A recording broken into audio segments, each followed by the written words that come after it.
تو اللہ تعالیٰ نے روک دیا کہ ما انزلنا علیک القرآن لتشقی، میرے نبی میں نے تمہیں قرآن اس لیے نہیں دیا کہ تو لمبی لمبی نمازیں پڑھ کے تھکتا رہے، درمیان نہ چل، درمیان نہ چل۔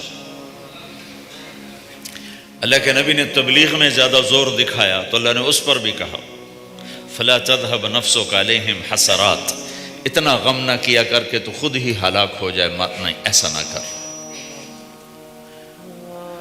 تو عبادات محدود ہیں اور اس میں اعتدال مطلوب ہے۔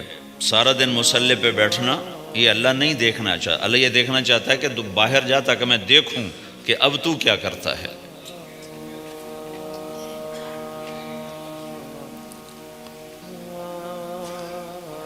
دوسرا حصہ اس کا اخلاقیات ہے، آپس کی معاشرت ہے۔ دین جو اثر انداز ہوتا ہے وہ معاشرت سے اثر انداز ہوتا ہے، عبادت سے نہیں،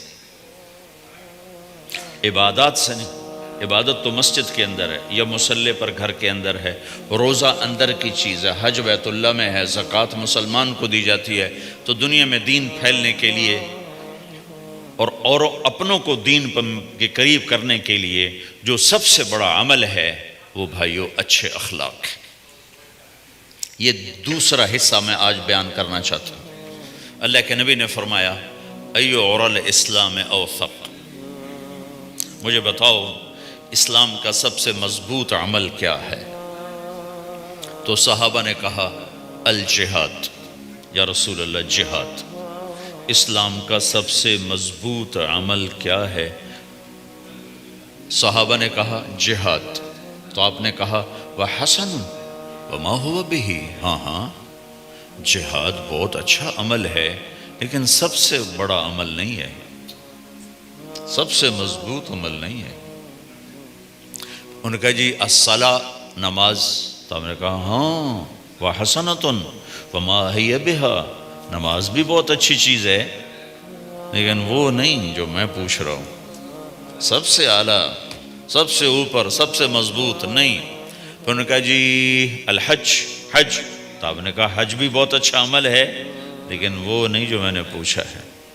پھر صحابہ نے کہا جی روزہ، آپ کا روزہ بھی بہت اچھا ہے لیکن وہ نہیں جو میں نے پوچھا ہے۔ تو پھر صحابہ نے کہا یا رسول اللہ پھر آپ ہی بتائیں، ہمیں تو نہیں پتہ۔ تو ہمارے نبی عبادات سے اوپر لا رہے ہیں، اپنے ساتھیوں کو عبادات پہ قائم کر دیا۔ ہر آدمی نمازی بن چکا ہے، ہر آدمی روزے دار بن چکا ہے، ہر آدمی مالدار زکوٰۃ دینے والا بن چکا ہے، اور ہر آدمی حج کا جذبہ پیدا کر چکا ہے۔ اب آپ ان کو اخلاق پہ لانا چاہتے ہیں، چونکہ اسلام کی تکمیل اخلاق سے ہے۔ اسلام کو تشبیہ دی گئی ہے گھر کے ساتھ، بنی الاسلام علی خمس، تو بنیا کا لفظ عمارت پر بولا جاتا ہے۔ تو اسلام کی بنیاد میں ہے کلمہ، نماز، روزہ، حج، زکوٰۃ۔ اگر اس مسجد کی بنیادیں بھر دی جائیں تو اس کو مسجد تو نہیں کہیں گے نا۔ ہاں جی بنیادیں ڈال دی ہیں، چھت ڈالنی ہے، جب چھت پڑے گی تو پھر یہ مسجد کہلائے گی۔ تو اسلام کی بنیاد قائم ہو چکی تھی، اب آپ چھت ڈالنا چاہتے تھے۔ چھت کیا ہے؟ وہ اچھے اخلاق ہیں، تو اب آپ ان کو اوپر لا رہے ہیں، اوپر لا رہے ہیں۔ تو آپ نے جب پوچھا تو انہوں نے وہی کہا جو انہوں نے ابھی سیکھا تھا، نماز، روزہ، جہاد، حج، لیکن آپ نے سب کی نفی کر دی، نہیں یہ بھی نہیں، یہ بھی نہیں، یہ بھی نہیں، یہ بھی نہیں۔ اچھا یا رسول اللہ آپ بتائیں۔ تو آپ نے فرمایا ان اوثق عُرَى الاسلام الحب للہ والبغض للہ، اسلام کا سب سے مضبوط عمل وہ آپس میں اللہ کے لیے محبت کرنا ہے۔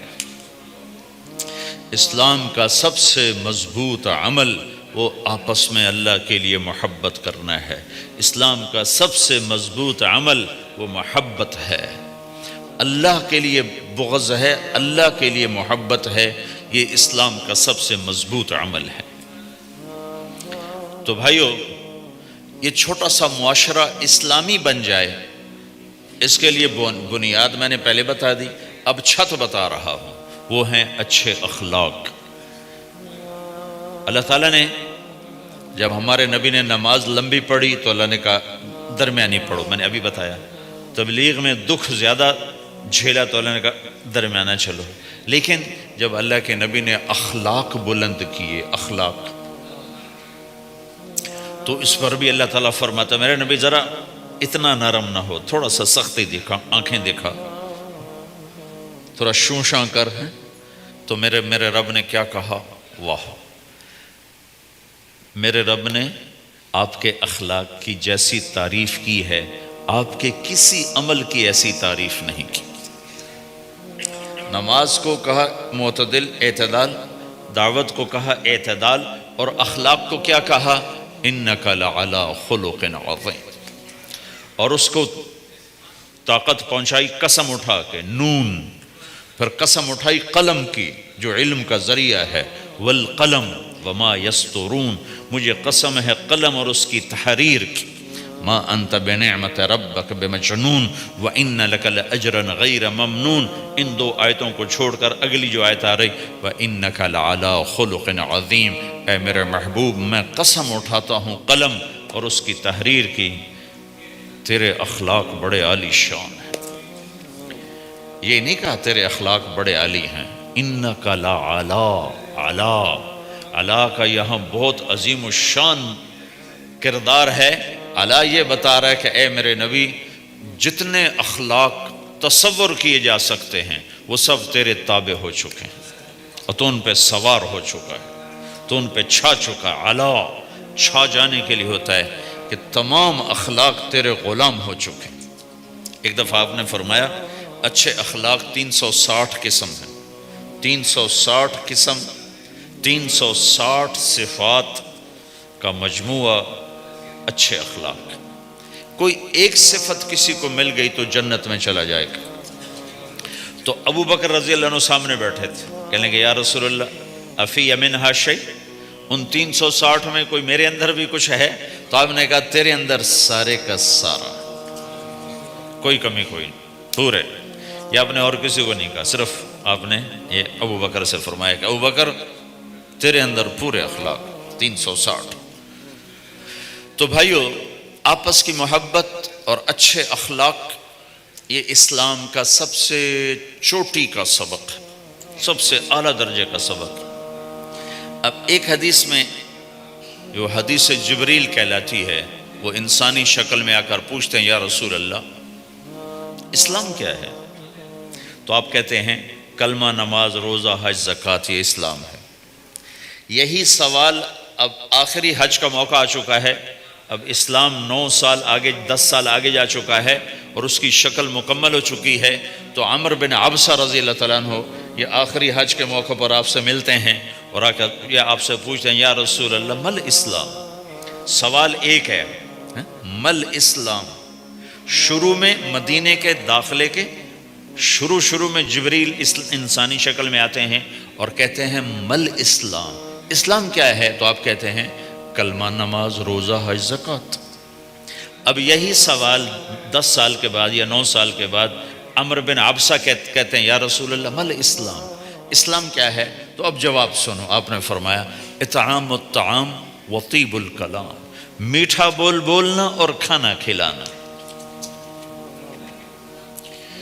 کسی سے میٹھا بولنا کتنا عظیم ہے میرے نبی کی، میرے اللہ کی بارگاہ میں، کہ آپ نے فرمایا ابتسامک فی وجہ اخیک صدقہ، تو اگر کسی مسلمان کو ہنس کے مل لے تو یہ بھی تیرے لیے صدقے کا ثواب ہے، صدقہ لکھا جائے گا۔ جبریل کہتے ہیں یا رسول اللہ مل ایمان، ایمان کیا ہے؟ تو آپ فرماتے ہیں اللہ کو ماننا، فرشتوں کو ماننا، نبیوں کو ماننا، کتابوں کو ماننا، تقدیر کو ماننا، موت کے بعد کی زندگی کا اقرار کرنا۔ ان تؤمن باللہ وملائکتہ وکتبہ ورسلہ وبالبعث بعد الموت، یہ ہے ابتدائی جواب۔ اب یہی سوال عمر بن عبسہ کرتے ہیں 9 سال کے بعد، یا رسول اللہ مل ایمان، ایمان کیا ہے؟ تو آپ نے فرمایا الصبر والسماحہ، صبر کرنا، معاف کرنا۔ سوال ایک ہے، جواب 2 ہیں، کیوں کہ جگہ اور نوعیت بدل چکی ہے۔ ابتدائے اسلام ہے تو عبادات بتائی جا رہی ہیں، انتہائی اسلام ہے تو اخلاق بتائے جا رہے ہیں کہ اے عمر، ایمان کیا ہے؟ صبر کرنا، معاف کرنا، صبر کرنا، معاف کرنا۔